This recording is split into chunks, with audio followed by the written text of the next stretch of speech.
Big pass Tamil season 9 பாரு வந்து வச்சு கிழிச்சிருச்சிங்க. எஃப்ஜே எக்ஸ்போஸ் பண்ணிருச்சு. ஆதிரை ஒரு பக்கம் எஃப்ஜேவை அட்டி மரணட்டி, கமருதீன் வந்து ஆதிரையை போட்டு அடிக்கிறான். எல்லாருமே மாற்றி மாற்றி குத்துன்னு குத்துறாங்க. வேறு லெவலில் ஒரு இது கடைசியில் இந்த சேண்ட்ரா பிரஜன் போனதுக்கு என்ன அழுவுங்கிறீங்க, அழுது புலம்பி கடைசியில் பார்த்தா மச்சான்னு வெளில வந்து விஜய் சேதுபதியும் பிரஜைன்னு கட்டி பிடிச்சி கிஸ்ஸெல்லாம் அடிச்சுக்கிறாங்க. லைக் பண்ணிட்டு வீடியோ பாருங்கள், கண்டிப்பாக சப்ஸ்கிரைப் பண்ணிட்டு வீடியோ பாருங்கள் ஃப்ரெண்ட்ஸ். இன்றைக்கி டே 63 சண்டே எபிசோட் பார்த்தீங்கன்னா எப்படி ஸ்டார்ட் ஆகுதுன்னா, விஜய் சேதுபதி என்ட்ரி ஆகுறாரு.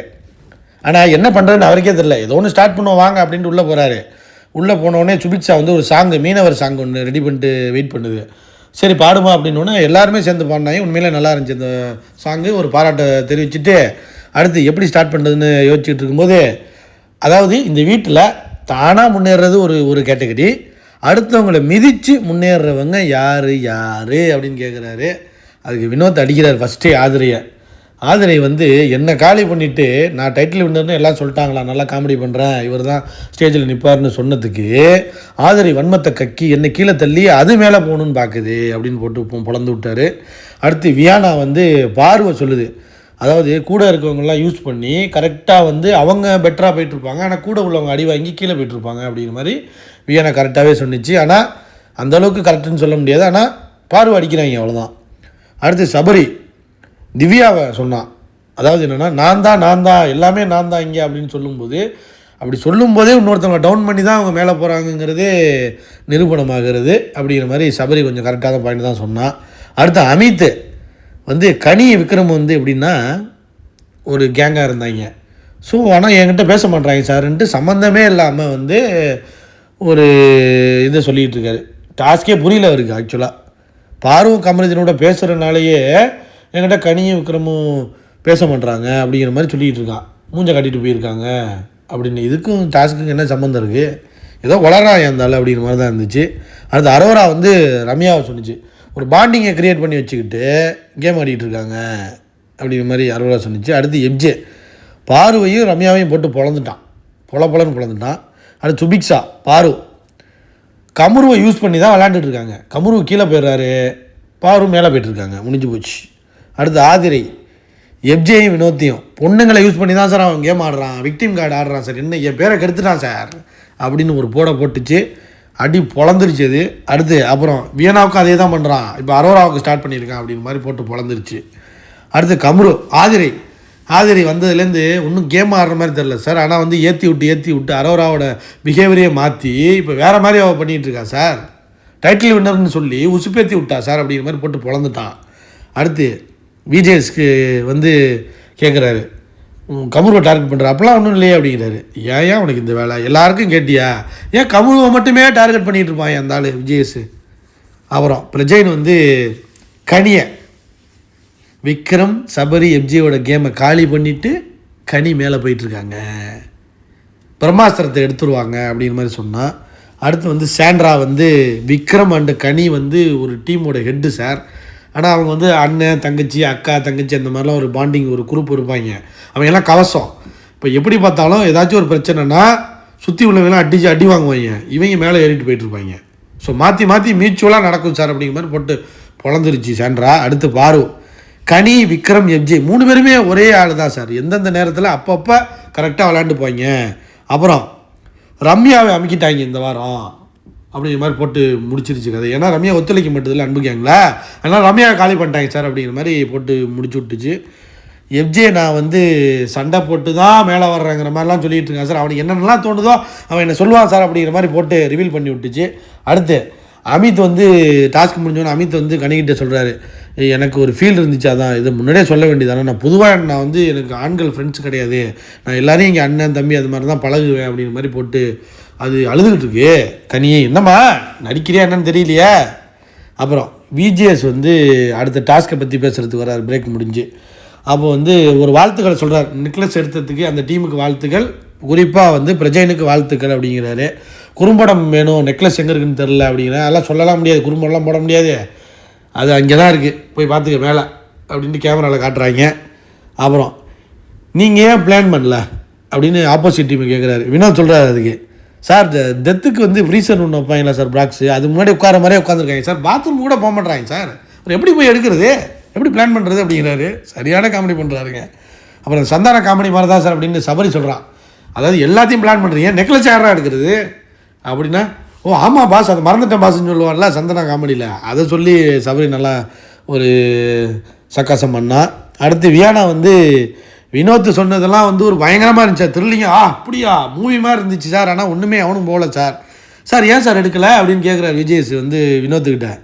சார் அப்போவும் அவங்க அந்த டெத்து எடுக்கவே இல்லை சார், அங்கேயே தான் இருக்காங்க அப்படின்னு போட்டு உண்மையிலே ஒரு டைமிங்கை வந்து அடிச்சிக்கவே முடியாதுங்க வினோத், வேறு லெவல் காமெடி பண்ணுறாரு. அடுத்து சினிமாவில் எடுக்கிற மாதிரி ஏதாச்சும் படத்தோட இதை வந்து ரெஃபரன்ஸ் வச்சு எடுத்து ட்ரை பண்ணியிருக்கலாம்ல. என்ன நீங்கள் யாருமே டாஸ்க் விளையாடல, யாரும் டிஸ்கஸ் பண்ணுறதே கிடையாது. எவன் மேலே வன்மத்தை கக்குறது, ஏதாச்சும் ஒரு சின்ன பிரச்சனையை பிடிச்சிக்கிட்டு ஒரு வேர்ட்ஸை பிடிச்சிக்கிட்டு கத்திக்கிட்டு பிரச்சனை பண்ணிக்கிட்டு சண்டை போட்டுக்கிட்டு இருக்கீங்க. அப்புறம் எப்பறம் நீங்கள் டாஸ்க் ஆடுவீங்க? அதனால தான் அவங்க அழகாக எடுத்து அவங்க பிளான் போட்டு எடுத்தாங்க அப்படின்னு போட்டு முடிச்சு விட்டாரு. ஒரு வினோத்துக்கு ஒரு ரோஸ்ட்டு, நீங்கள் எங்கே விளையாடுறீங்க, தேவையில்லாமல் சண்டை போடுறீங்க, அக்செப்ட் பண்ணிக்க மாட்டீங்க, ஒரு மார்க் பண்ணுறீங்க, ஏதாச்சும் ஒன்று கத்திக்கிட்டு இது அவங்க சொல்கிறத கேட்கவே மாட்டீங்க, நான் தான் கரெக்டுங்கிற மாதிரி பண்ணிகிட்டு இருக்கீங்க அப்படின்னு போட்டு பொழந்து விட்டார். அடுத்து பழைய வினத்தை பார்க்க முடியல. பிரச்சனை நீங்கள் 2 பேரும் சண்டை போட்டிங்களா, என்ன பிரச்சனை அடிக்கிற மாதிரி இருந்துச்சா, இல்லை சார் அந்த நேரத்தில் ஒரு மாதிரி ஆயிடுச்சு அப்படின்னோடனே சரி ஓகே என்னமெல்லாம் அப்படி பண்ணாதீங்கன்னு சொல்லிட்டாரு. அப்புறம் அக்செப்டன்ஸ் வேணும் வினோத் அப்படின்னு சொல்லி அவர் முடிச்சு விட்டார். பாரு நீங்கள் ஏதோ கேட்கணும்னு சொல்லிட்டு இருந்தீங்க, இல்லை சார் விக்ரம் வந்து தடுத்து தான் சார் அந்த நகையை எடுத்தாங்க, ஸோ அது வந்து அன்ஃபேர். எது என்ன அன்ஃபேர், அதெல்லாம் ஒரு ஸ்ட்ராட்டஜி தான், நீங்கள் நேற்று சொன்னீங்கல்ல அந்த பக்கெட் மேட்ருக்கு ஸ்ட்ராட்டஜின்னு, நான் உங்களுக்கு சப்போர்ட் பண்ணல, அது ஸ்ட்ராட்டஜினா இதுவும் ஸ்ட்ராட்டஜி தான், பிக் பாஸே ஒன்றும் சொல்லலாம் அப்புறம் என்ன அப்படிங்கிற மாதிரி முடிச்சு விட்டார். அடுத்து ரம்யா என்னம்மா பேசுன, நீ எதுவும் பேசலையாம்மா, இது பண்ணலையாம்மா, விஜய் சொல்கிறாரு.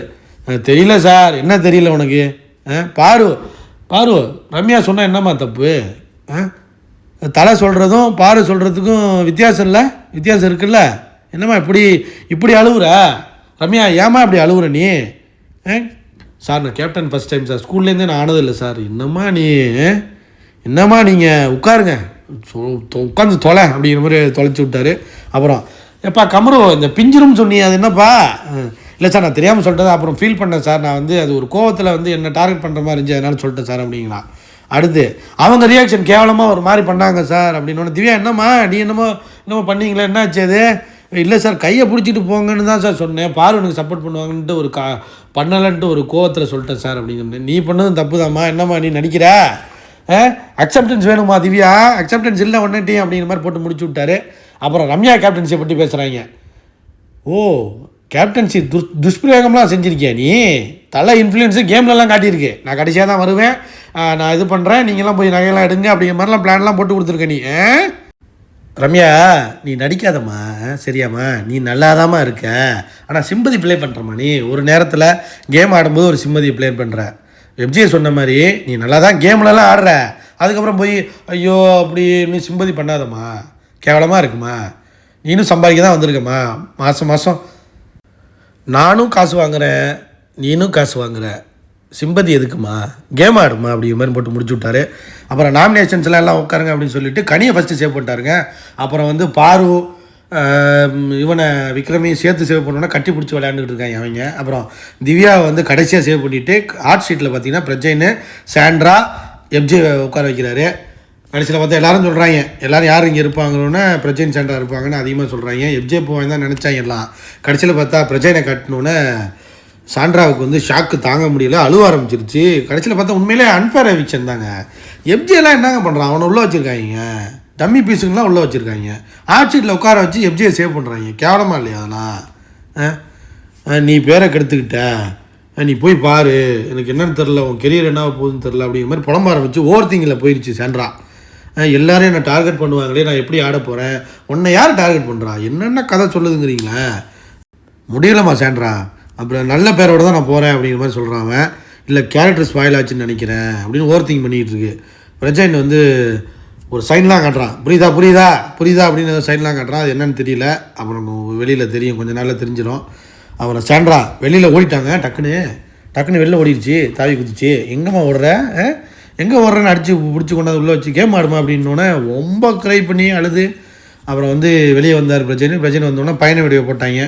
பையன் வீடியோ போட்டோடனே எல்லாம் முடிஞ்சோடனே விஜய் சொல்கிறாரு, மச்சான்னு ஸ்டார்ட் பண்ணுறாரு, மச்சான் நல்ல வேலைடா, இப்போ தான் மச்சான்னு கூப்பிடணுன்னு எப்பா சாமி எவ்வளோ நாள் தான்டா சாருன்னு கூப்பிடுறது என்னாலே முடியலடா அடக்க முடியலடா அப்படிங்கிற மாதிரி விஜய் சொல்கிறார். ஒரு பக்கம் பிரஜைனும் ஆமாண்டா என்னடா முடியலடா அப்படிங்கிற மாதிரி பிரஜைனு ஒரு பக்கம் ஏன்டா நீ வேற அப்படிங்கிற மாதிரி 2 பேரும் மாற்றி ஃப்ரெண்ட்ஷிப் அப்படியே புகழ்ந்து ஒரு மாதிரி பண்ணிக்கிறாங்க.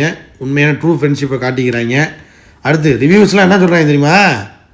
நான் உனக்கு சப்போர்ட் பண்ணுறேன்னு வேறு சொல்லிக்கிட்டு இருக்காங்க, போய் வெளில பாரு போ அப்படிங்கிற மாதிரி விஜய் சொல்கிறாரு. சரி உள்ளே போய் பார்ப்போமா அப்படின்னு கேட்குறாரு. சரி உள்ளே போகலாம் அப்படின்னோடனே சாண்ட்ரா திரும்ப அழுகுது. நல்லா அழுதுற இப்போயே என்னமே கேமு தான், நான் வந்து டைட்டிலில் உன்னோட பார்க்கணும் ஸ்டேஜில் பார்க்கணும் அப்படின்ட்டாரு. பிரஜன் ஜாலியாக இருக்காரியா இருந்தாலே உள்ளே வர சொல்கிறாங்க சார் போல் அப்படின்னோடனே நீ கிளம்பு என் பொண்டாட்டி ஊருக்கு போயிட்டான்னு காமெடிலாம் ட்ரை பண்ணுறாரு. அது இது பண்ண மாட்டேது.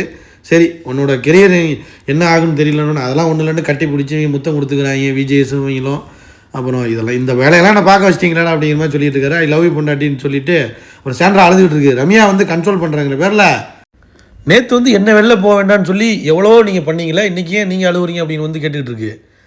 சாண்ட்ரா நினச்சிருக்கோம் நேற்று ஒன்றை பேசாமல் உன்னை அப்படியே அனுப்பி விட்டுருந்தா என் புருஷனை காப்பாற்றிருக்கலாமே, எனக்கு தெய்வமே என் கடவுளே அப்படின்னு மனசில் நினச்சிக்குது சாண்ட்ரா. சரி நீங்கள் விளையாடுங்க அக்கா அப்படிங்கிற மாதிரி சொல்லிவிட்டு அது போகுது. இது அழுதுகிட்டு அப்படியே இந்த எபிசோட் நீங்கள் முடிஞ்சு. லைக் பண்ணுங்கள், ஷேர் பண்ணுங்கள், கண்டிப்பாக கமெண்ட் பண்ணுங்கள்.